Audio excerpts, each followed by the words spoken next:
And we have Christian Leavesley, who's arrived in the studio. He's from the Arena Theatre Company. Welcome, Christian, to the Phatt. Thank you very much. It's a pleasure to be here. Yeah, it's great to have you here. And Arena, what a theatre company. A lot of stuff going on. Oh, so much stuff going on. And for such a long time, it feels like there was a sort of a tradition laid very early in the company that we just like pump out work. Before my time, we're nearly 60 years old. Yeah. Oh, wow. Yeah. And you don't look it. Well, yeah, I'm not that far off it, actually. But yeah, I think that was established very early doors, and it's just a commitment to just getting the most out of what we have there. Yeah. And you have a significant specialty in engaging with young audiences or young people in what you do? Yeah, that's right. So the company was set up as a professional theatre company from its earliest doors, and the women that did it, there were 3 women who set it up in Melbourne originally. They looked around and thought, gee, stuff for kids is a little bit, even back then, even nearly 60 years ago, a little bit dumbed down. We'll just do anything for them, and that's fine. So those women actually set up a company that was really about engaging, really deeply with young people, treating them, with the respect that they deserve as audience members and participants too. These days, we didn't do as much participation. Back then, in the early days, it was all just making shows for young people and children. Now we do both. Now we do participatory work. We work in schools, and we also do professional shows that tour around the country, and they tour internationally. So we've got a really broad set of things that we do, and they all, they all work with each other to make great work, across the board. Yeah.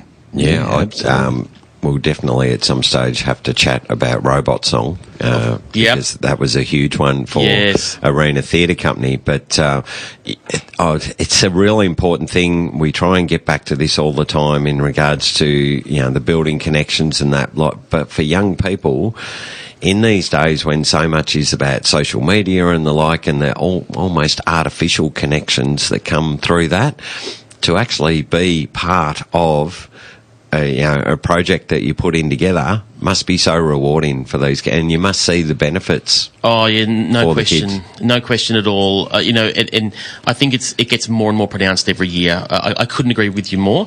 It's the sense that kids need to. Something different happens when you're in the room with people. To use that vernacular, the bandwidth that occurs over the internet, is much more limited than it gives the impression of, actually. And so you get to hear voices and you get to see a face, but what you feel in real time in the room with people is so much richer. The cues that you take, the understanding that you have, and I think about this a lot, obviously, but I think it's the gaps in social media that are almost hidden, that are unseen, that are really difficult. They're difficult for all of us. Yeah. And it leads to misunderstandings, and it leads to people feeling like they're not being heard or they're not being understood.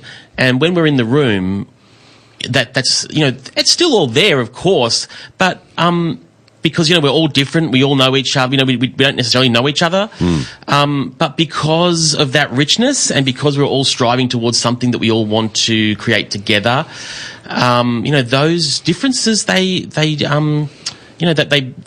just not as pronounced, and it's much easier to get through the difficulties and the misunderstandings in the room. Instead of growing them, which I think social media does, we diminish them, and I think that's great for everybody. It is, and it's what gets undersold in that sort of thing is the fact that they're in a 3D space. Yeah, but it's not a 2D, image of someone, and even. It's the old thing. You see pictures of people, but you meet them in person, and you find it's a much richer experience meeting them in person than it is having a conversation over the phone or even over, email or whatever it is. Now, FaceTime, I was going to say that sort of thing. Yep. Yeah, it's much richer being in the 3D space and interacting with more than one person at a time. as well. Yeah. I think we actually have a real example right in front of us here, because, Keith, we've had a little bit of backwards and forwards via email with Christian. Yeah. And I never created in my head the bubbly, energetic person that we actually have now in the room with us, because how do you put that in an email? How do I get that feeling from you in an email? So we've got a very live example of it right here, that you've come in full of energy and full of life, and it's like, you don't necessarily pick that up from an email. No, that's true. And in fact, I'm actually quite conscious of that. I'm quite conscious of the way that different media are good for different things, and I wasn't actually thinking about that during our exchange. Yeah. But I really only use email for where and when. Yeah. Because too many other things, can be misunderstood. Yeah. They can be misinterpreted. So, I actually quite consciously use email in precisely that way of just going, all right, where do you need me to be? What do I need to take?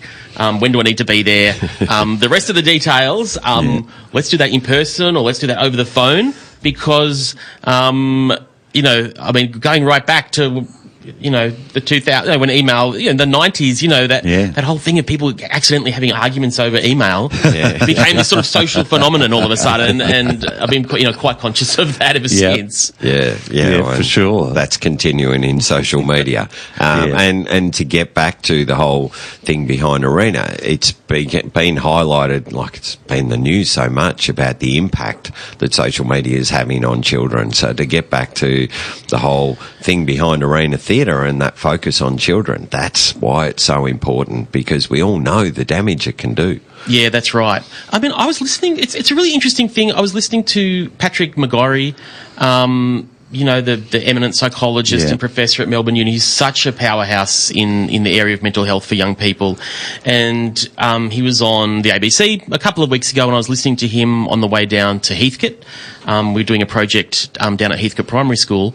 And interestingly, he was saying that social media in and of itself isn't the bogeyman, actually. And he went through a whole lot of other lists of things which, by no coincidence, doing live theatre together also addresses. But it was I found it really interesting that in a way social media is a bit more of the symptom than it is the reason, according to Patrick McGorry and his research, which I found fascinating.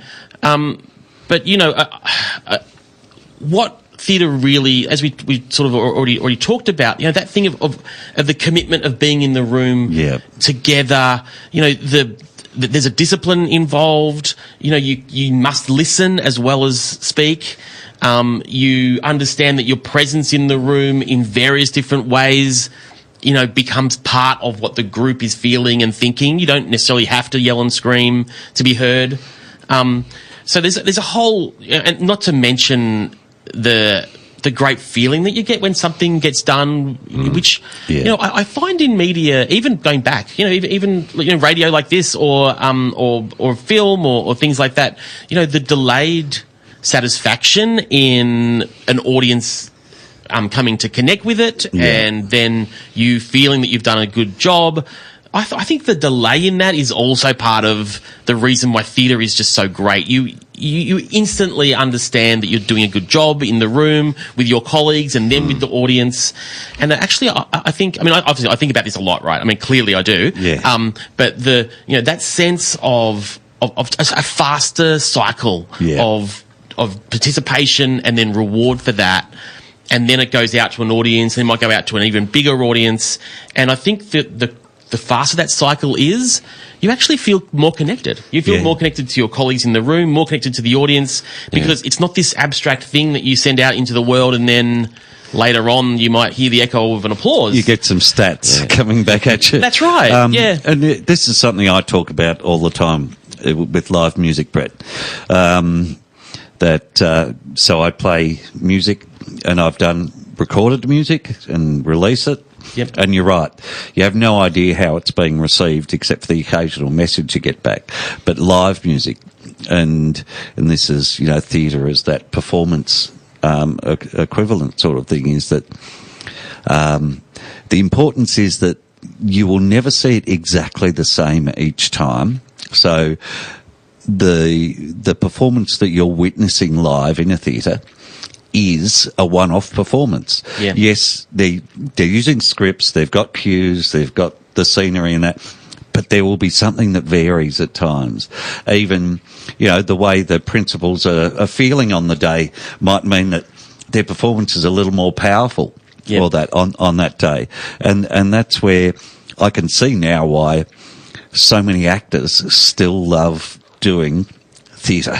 Yeah. They get paid millions for doing their films, but they still go back to theatre. And you think of, especially the British actors who were all Shakespearean actors and that sort of thing, why they kept on going back to it. Because there is that instant feedback that you get from it. And there's that interaction that you don't have when you're standing in front of a camera. That's right. And the stories that happen after the show ends, and for us, the young people that come and say, oh yes, that character, I had those experiences, I love this show, I understand this or that and the parents as well, all of that happens, immediately, and you see their faces, and all of that exchange is far richer than an email or a message on social media and so on. And it means so much to everybody. We all feel it I'm sure the sort of, chemical hormonal reactions in the body are so much different when it's in person, because it just feels different. And it feels real, to use an overused word. You understand that people you've affected people and you've changed their lives in some small way. Yeah. And, that's really important. Oh, very much so. And you think of, too, an important part of growing up is that, one of the things that people forget about kids going to school is the fact that they learn to interact. They learn the social skills. It's not just about the learning that you're doing in a classroom with books. And another part of that is sport and participation by kids. But there are kids who aren't sporty. Yeah. Kids who actually are the more theatrical sort. And the ability, arena gives those kids opportunity to participate in something at a young age, rather than waiting till they grow up to join a theatre company or your local rep company or something. But that participation is important for all of us, and those social skills that they learn through doing that. Yeah, there's no doubt. And we, when we work in schools, for example, we do performance work, or we do performance-related work, but we don't do a lot of drama in the way that you would imagine it.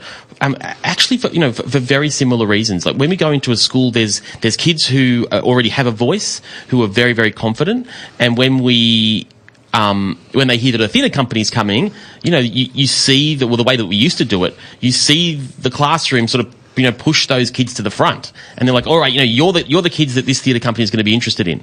But actually, we've started doing we do kind of multi-art form projects with kids in schools. It's all sort of performance-based and performance-related, but it means that the kids who don't necessarily have that confident voice, they can find their way to us through other art forms, through visual art, through doing things that aren't necessarily about them already having a voice in the room. So, our participation work, we've got projects that are theatre projects, but we do the school work we do, really is about making sure that all of the kids, regardless of whether they're sporty or whether they're already doing a theatre class somewhere, or whether they've never really engaged in performance or doing group creative work together, or music or what have you, that all of those kids can find a way to us, and they can find a way to do something that they feel proud of. And what I love most of all is when the kids around them, they look at Tommy or Jess or whoever it is, and they think, wow, we didn't know that was that kid. Yeah. That kid's different than we thought they were. We thought that they were something different, and now we see them differently. And actually, wow, they've got a lot to offer us. And, that's the kind of work that we do in schools that's really that's really important. And then at the same time, they'll come to Alumbra or they'll come to the Capitol and they'll see us working with professionals, and they'll see that there is a path as well to professional work that like I said, it tours and they could have a career in this if they want to take it that far. Yeah. And there's not many companies that work at each of these ends of the spectrum, actually. Yeah, multi-level. Yeah. Rather than just specialising in one space. Yeah, that's right. The fact that you're doing the full professional touring presentations as well. Yeah, it's exciting. It's actually really exciting when you have a show on at the Capitol or Alumbra, and schools come through, and you've been to those schools doing workshops and participatory projects, and they see you in the foyer or what have you, and they say, Christian, you're doing this as well, and they give you a high five, and they're like, this is great, this is going to be great, we didn't realise, that you were also doing this. And so, popping up in different places around the community and working with them in different ways is something that really helps them connect with each other and also connect with the things that they see. And they start to think, I can be involved in that, or there's a pathway to one or the other. And of course, we work with great people, so they're also super surprised when they come to the theatre at the kinds of things that we create for them, because we only create original work. We do occasionally do adaptations of things, and we've got a work coming up next year that's an adaptation, but the majority of what we do is ground up original work. Wow. Which has its commercial problems at times, which is why we get government support to do it, because there's not a big market for original plays of any kind. Actually, in the cities or anywhere, it's not an art form that where the early original work is rewarded by the public hugely. It takes a long time for shows to gain momentum and for the public to realise, that's an original play that is really great and we should go along in droves to it. Yeah. They're much quicker to go to something that they recognise. Yeah. But, that's Head all to of us. Melbourne That's all of us. You can't blame people for that. It's amazing to me these days that, and you think back to the golden age of Hollywood and that sort of thing, so many of the films were adapted from plays. Yeah. And now we're seeing so many theatre performances that are adaptations of films. Yes. So it's almost gone in a different direction. And that's where, building something from the ground up. Yeah, a very hard sell. And that's where that, and it's great that government does put support into companies like yours that are creating original content. It's essential that they do it, really.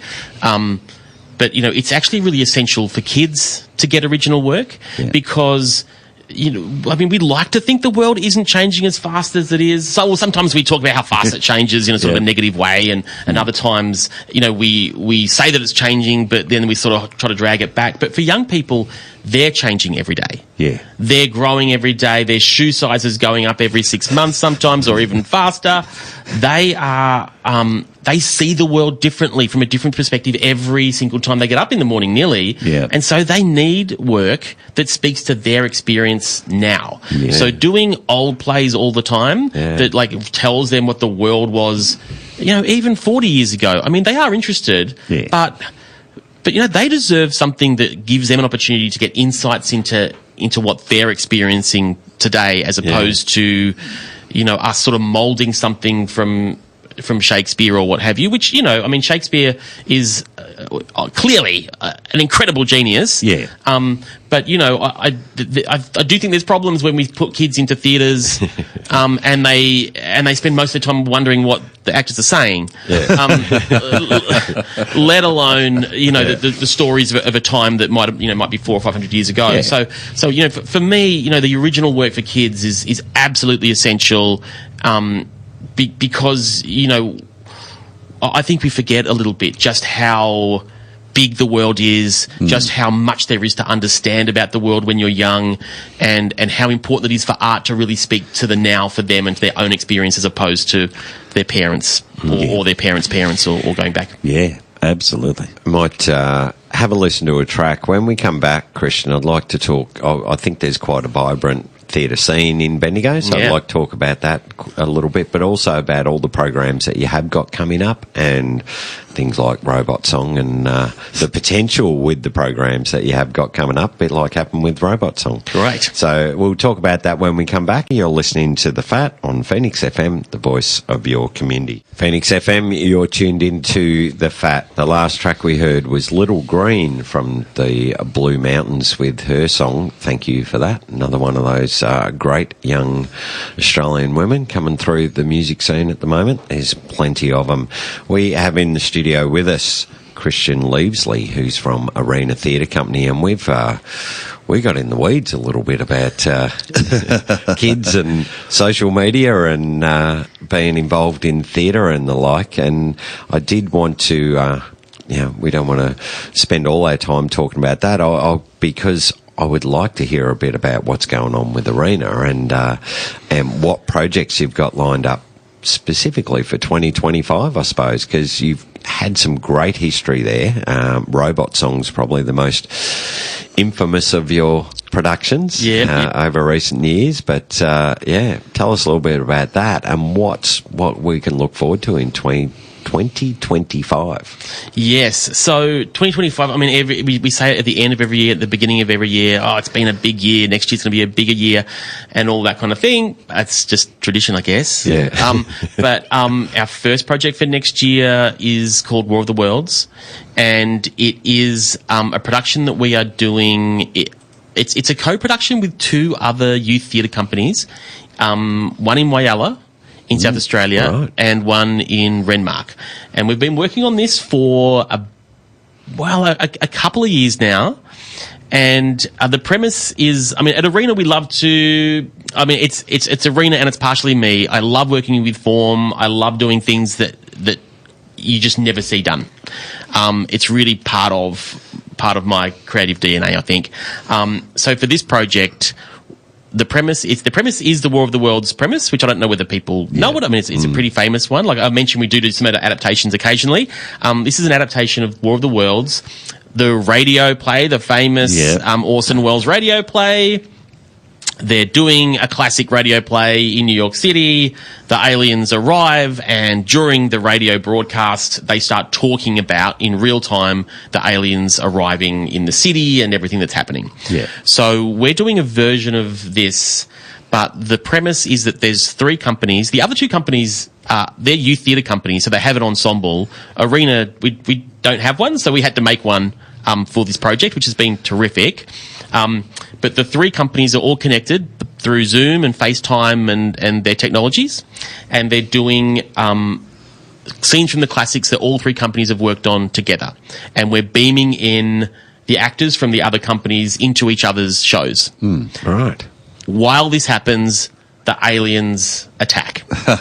And we are connected with each other, but we have no other communication with the rest of the country. And for all intents and purposes, it seems like that possibly the kids in Renmark, Bendigo and Whyalla are the only people left. And they literally, these young people, they help each other to survive. They talk about what's happening. They talk about how to survive. They talk about what they see. And it's these young people who are the ones that are responsible for keeping each other alive. Yeah. It's a beautiful premise. The Fleur, who is a colleague of mine going way back, she has written the adaptation, and she originally wrote it for her young people in Renmark. And just by coincidence, really, I mean, coincidence, not coincidence, there's they're a group that there's a fair bit of neurodivergence in that group, and there's a lot of kids who are often put in the category of being vulnerable in society and so forth. And her premise was really that actually, you know, if anybody was going to survive an alien attack, it's these kids. You know, we keep telling them that they're vulnerable and so on, but actually they have strengths that are hidden from, you know, the way that we often look at things and are overlooked.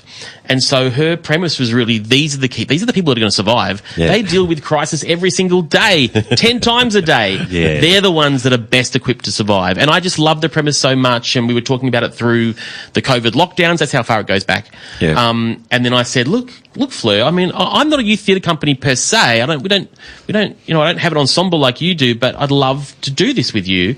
And so we just talked about it, and she said, well, maybe you can get one. Maybe you can bring a group together. I said, yeah, we can do that. So we brought a group together, and there's a group in Whyalla as well, who also a fantastic group. So and then because no one's really done this before, it would appear, there's a lot of kind of COVID theatre online during that period, but not quite like this. Yeah. And so Adelaide Festival heard about it, and they said, we've never seen anything like this in the world, and they programmed it in their Adelaide Festival for next March. Wow. Yeah, which is just fantastic. I mean, we thought that it would be more of a community project when we first began it, and now it's turned into a sort of a project of national significance. And the way that the festival are talking about it, that, international significance in terms of the form that we're using and the way that we're bringing these three places together, through this play. So we are super proud of it. There's a lot of work to do for next March. Well, that's what I was just thinking. A lot of work. Has that meant... Because they've gone, right, well, we got the festival in March, so you've got to be organised by then, which has meant you've all had to, rather than we'll get there when we get there, to we've got a defined timeline. Yeah. Am I that transparent? That's exactly what happened. It's written on my forehead. Is it like that is exactly what's happened, and there's a lot of hard work happening at the moment to get it all together. Yeah. But that's the arts in a way. You can plod along for a while, and then suddenly everything happens like that, and you're going at a million miles an hour. Too good to me. You've got to embrace it when they come up. Yeah. So that's our next thing for March. We're really excited about it. And I know I can't wait for people to see it. And Melbourne people, I think, will come up to Bendigo because it's an Adelaide Festival show that they don't have to go to Adelaide for. Yeah, good point. And the Adelaide people, they're going to be bussed out to Renmark. Yeah. Whyalla is about 4 hours out of Adelaide. Whyalla's too far. Yeah, too far. But they're going to bus people out of Adelaide up to Renmark to see the version there. It's quite a thing. It's really amazing. Yeah. So to explain how, so there's going to actually be screens. Is there, like here in Bendigo? Yeah. You're going to be able to see the kids in Whyalla and Renmark on the screen. Yeah, that's right. Yeah. So for example, because it's the classics, the way that Fleur's use the classics is they're almost like the subtext of what's happening in the room. Yeah. So as things start to get a bit crazy, they start doing, they decide, the kids get together, we're going to do our scenes anyway, let's do our scenes anyway. And they do a scene from Lord of the Flies.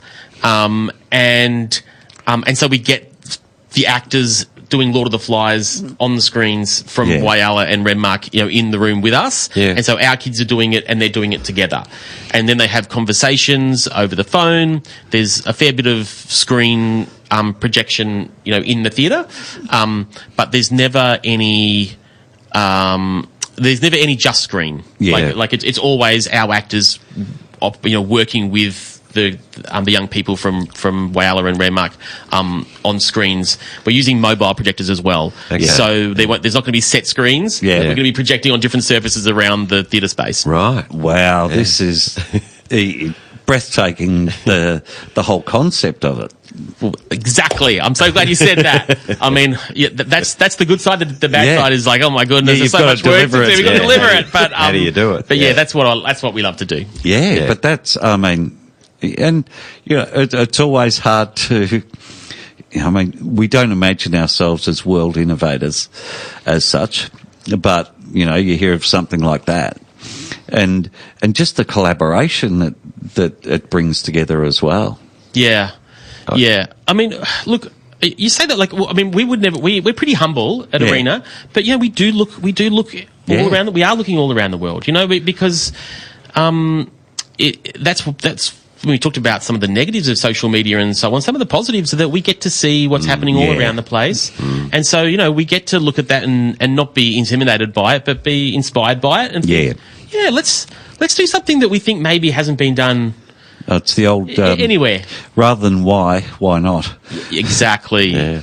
exactly. Connections too. Well, like when we talked earlier about the kids building those connections through the theatre, but now they're going to build those connections hundreds of kilometres away in another state with young actors over there as well.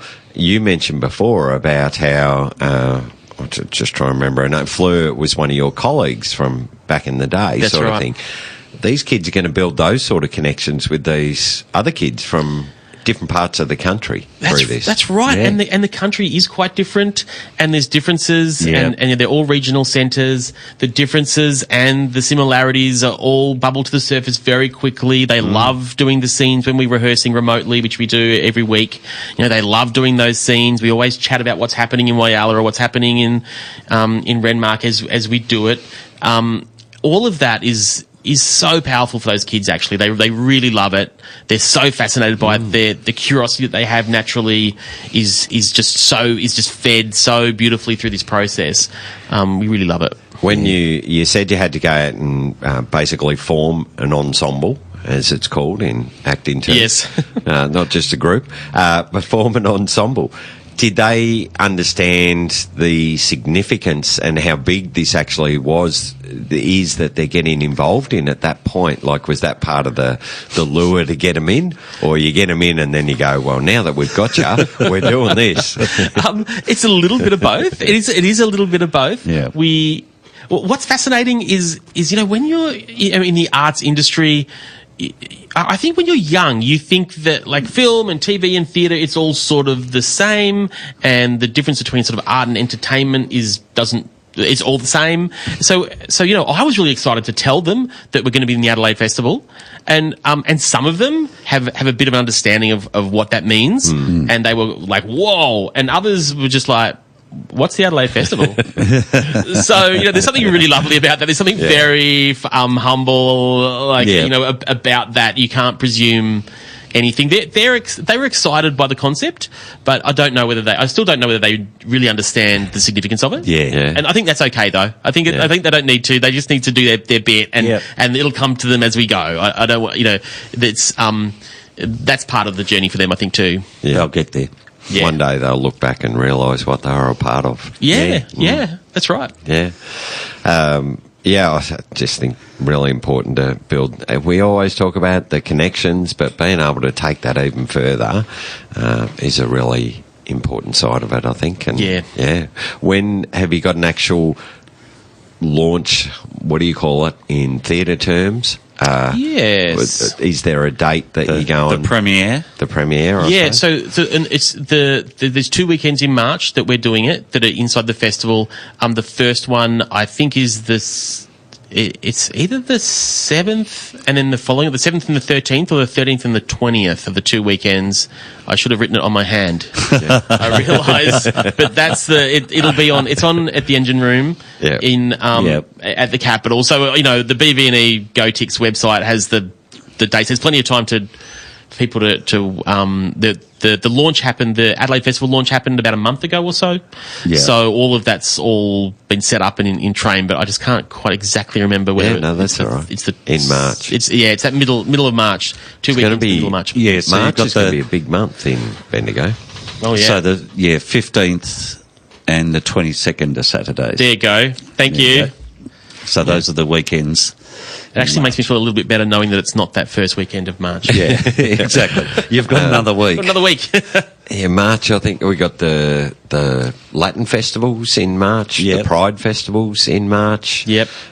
There's quite a bit happening around Bendigo month. In March. I remember there's something else too, because we got 3 outside broadcasts in March. So. Yeah. And you've got to get to the Engine Room. And the Frida Kahlo exhibition will kick off in March as well. So it's going to be a huge month, and you've got your work cut out between now and then. Yes, indeed. Look, chatting about what is going on in arena theatre, but you're part of something much bigger in Bendigo with everything that's going on with theatre companies. And we had John Willis in a couple of weeks back, and he wasn't actually talking about Create A so much. He was talking about something he was doing with Castlemaine Theatre Company as well. So there's that as well. And then Bendigo Theatre Company. There is so much happening in the theatre space. I don't really like that word, but in the theatre sphere, in Bendigo at the moment. It's huge. Oh, totally. I love John, such a terrific fellow, and Kate Stone, who he works with as well. Yeah. Stones. Who's working on War of the Worlds with me. Yeah. Kate came in. Did she? Yeah. John? Yeah, Kate came in. We were talking about the production that they did. It was called Cubit. That's it. Cubit. Yeah. I went to see that at Castlemaine Theatre Company. I think it's part of this connection thing. I think we all understand it. You know, in a certain way that we need to. That theatre does, and music as well. You know, being in the same room with people is really important. And I think it's almost like a counter. I think in some ways to the.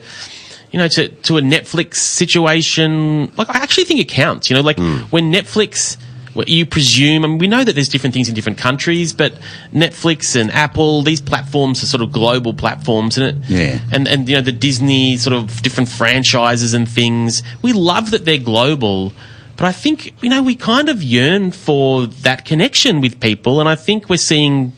You know, in theatre in particular in Bendigo and Central Vic at the moment, we're seeing people drawn to it. We're seeing people want to get involved in it and make it, because you don't get that even from TV now. You know, I mean, you know, this dates all of us, I suppose, but that's sort of like Hey It's Saturday kind of situation where, you know, it's being live and it's around Victoria. I don't know whether that was even, was that shown nationally? I think it was, but it had a very Melbourne feel. It had a real Melbourne feel to it. Well, it had Red Simon, so it had to be in Melbourne. With Red Simons, that gave it a Melbourne feel. Yeah, and we don't really get that from TV, very much anymore. You know, everything's sort of global culture thing, and I think I think theatre's really benefiting from that. We just want to connect with real people. Yeah. Music's a bit like that. I talk about it quite a bit in regards to how the streaming side of it's almost dehumanised it. You don't know where they're from. You don't know anything about them. It's just another song that pops through your stream, and who knows what's next, sort of thing.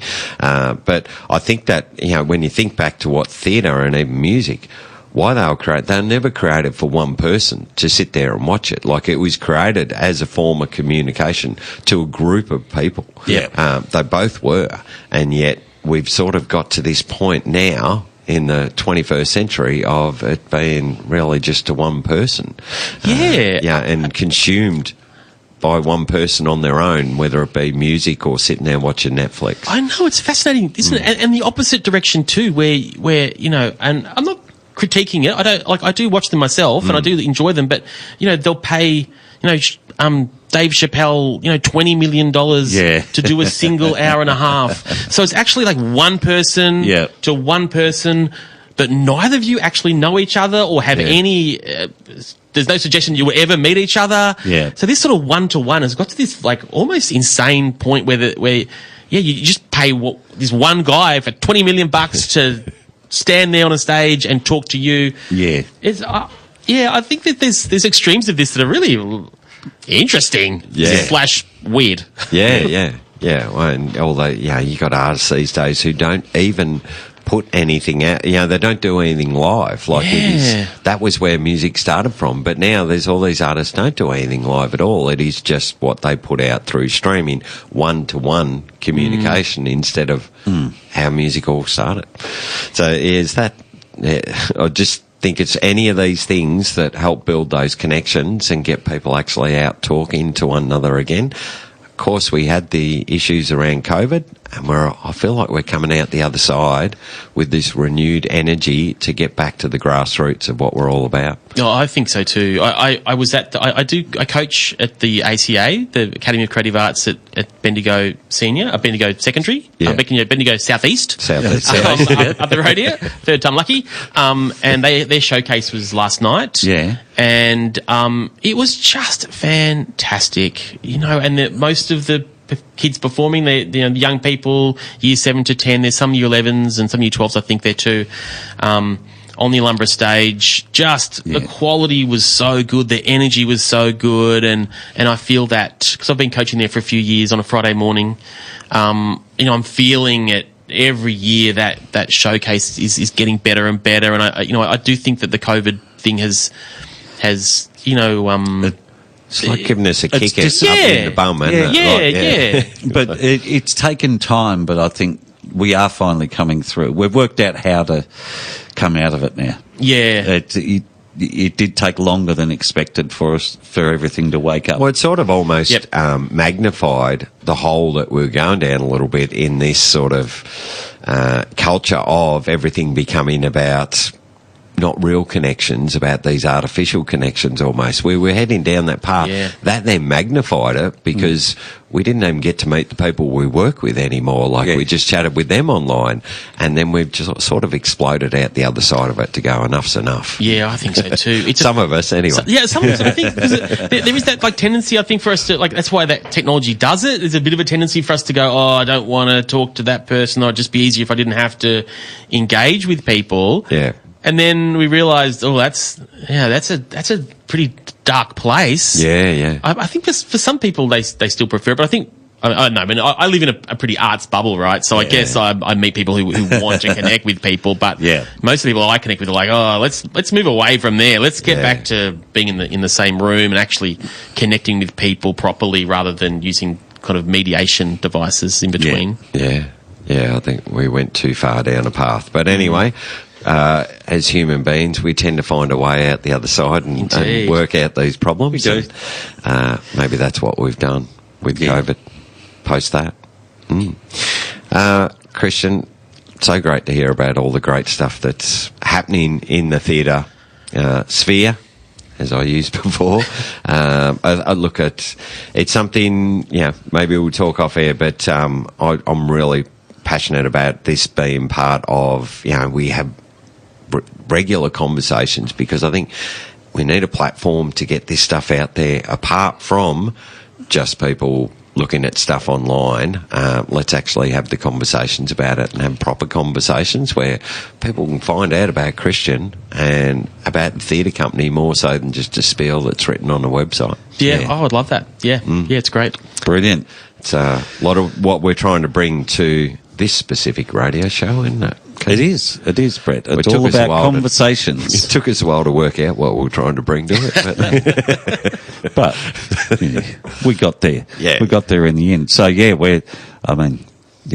everyone, March next year, War of the Worlds, it's going to be a very special experience. Yeah, don't be going on holidays anywhere next March, because Bendigo's going to be absolutely pumping. Tell people to come this way rather than going anywhere else, because the world's going to be watching what's happening in Bendigo. I'll say. Yeah.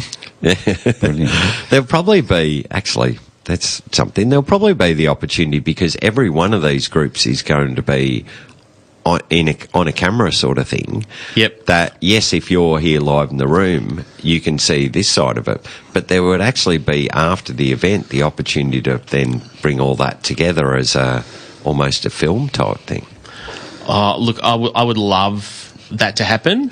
It's something that I think all of us have put a little bit in the background. It'd be amazingly complex. So much to do. I would love to do the project. I mean, I think it's a concept that could travel. That that definitely. Perhaps, after we do this, it'll go somewhere else. My apologies, because I started you on a path down there, but I'm going to have to shut you down, because